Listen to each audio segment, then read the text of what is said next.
قسمت کی خوبی دیکھیے ٹوٹی کہاں کمن، دو چار ہاتھ جب کے لبے بام رہ گئے. Be prepared. ایک شاعر کے یہ اشعار ہیں، وہ کمیونسٹ تھا، میں نام بھی نہیں لیتا، لیکن یہ کہ یہ اسی انقلابی، چونکہ ان کا بھی ایک انقلابی نظریہ ہے، انقلابی عمل میں یہ سارے مراحل آتے ہیں. کوئی سیٹ بیک آیا فرض کیجئے، کوئی ناکامی ہو گئی، تو اپنے ساتھیوں کو دل بندھانے کے لیے یہ فصل امیدوں کی ہمدم اس بار بھی غارت جائے گی، سب محنت صبحوں شاموں کی اب کے بھی اکارت جائے گی. میرے نبی کے ثمرات کا جو لفظ یہاں آیا ہے، وَنَقْصٍ مِّنَ الْأَمْوَالِ وَالْأَنفُسِ وَالثَّمَرَاتِ، سب محنت صبحوں شاموں کی اب کے بھی اکارت جائے گی. دھرتی کے کونوں کھدروں میں پھر اپنے لہو کی کھاد بھرو، پھر مٹی سینچو اشکوں سے، پھر اگلی رت کی فکر کرو، پھر اگلی رت کی فکر کرو، جب پھر ایک بار اجڑنا ہے. ایک فصل پکی تو بھر پایا، تب تک تو یہی کچھ کرنا ہے. ایک مقصد ہے سامنے، انقلاب برپا کرنا ہے. ایک کوشش ناکام ہو جائے کوئی پرواہ نہیں، نیکسٹ.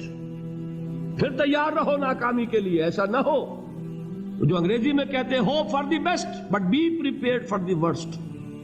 ایسا نہ ہو کہ دوسری مرتبہ ناکام ہو کے بددل ہو جاؤ، تمہاری ہمتیں جواب دے جائیں. نہیں، پہلے سے تیار رہو کہ دوسری مرتبہ بھی ناکامی آئے تو آئے، لیکن جب تک کہ کامیابی حاصل نہیں ہوتی ہمیں یہ کام کیے چلے جائیں.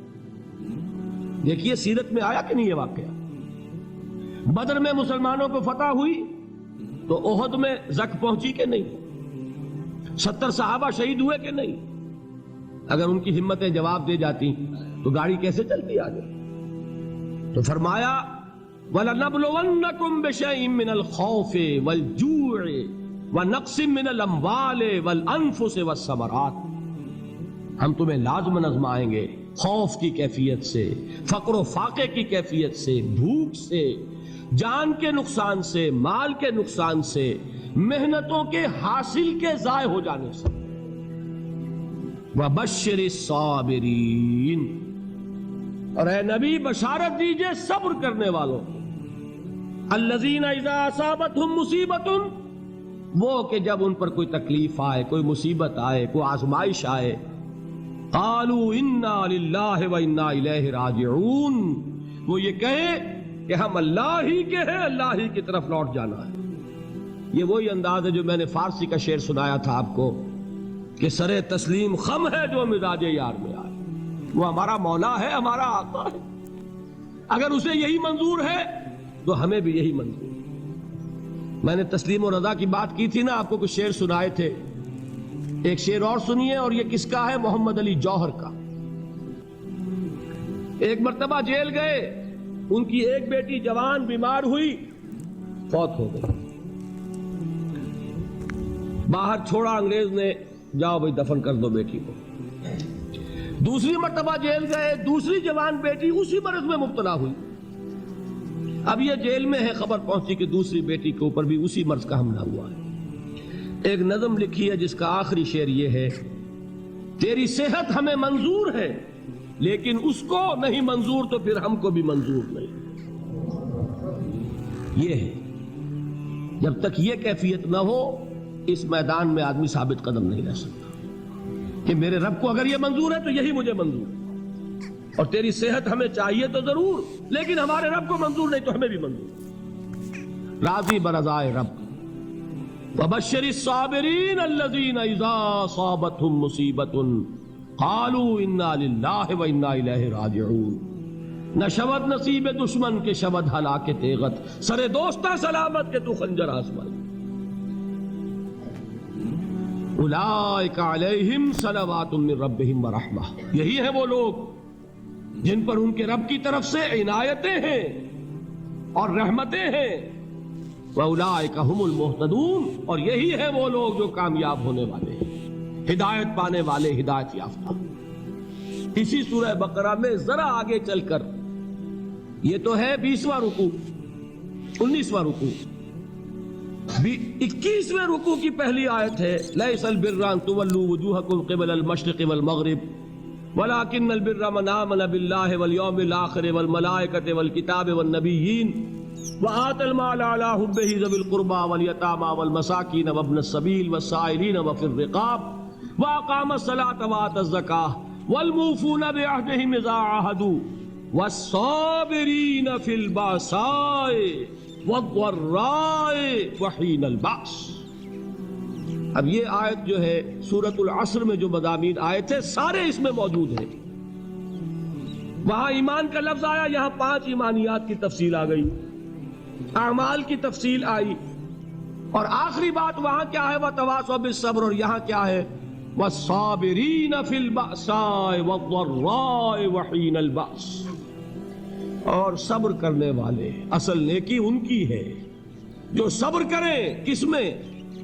جنگ کے وقت، ذرائے، بأسائے، بأسا کہتے ہیں فقر اور فاقہ، واحد آئے گا باس تو اس کے معنی جنگ، اور بأسا جمع میں آئے گا تو فاقہ، فقر، بھوک، اور ذرائے جسمانی تکلیف، ضرر، جسمانی تکلیفوں میں صبر کرنے والے، فقر اور فاقے میں صبر کرنے والے، اور جنگ کے وقت صبر کرنے والے۔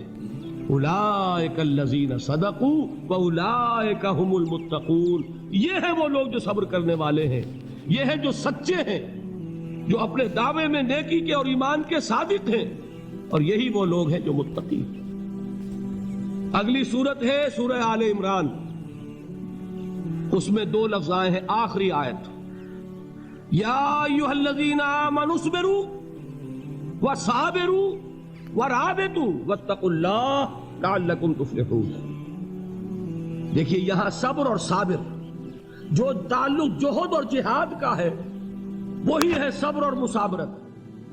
صبر ایک طرفہ عمل ہے، آپ جھیل رہے ہیں، برداشت کر رہے ہیں، صبر علی المعصیہ، صبر علی الطاعہ، صبر علی الابتلاء، یہ سب کیا ہے؟ صبر۔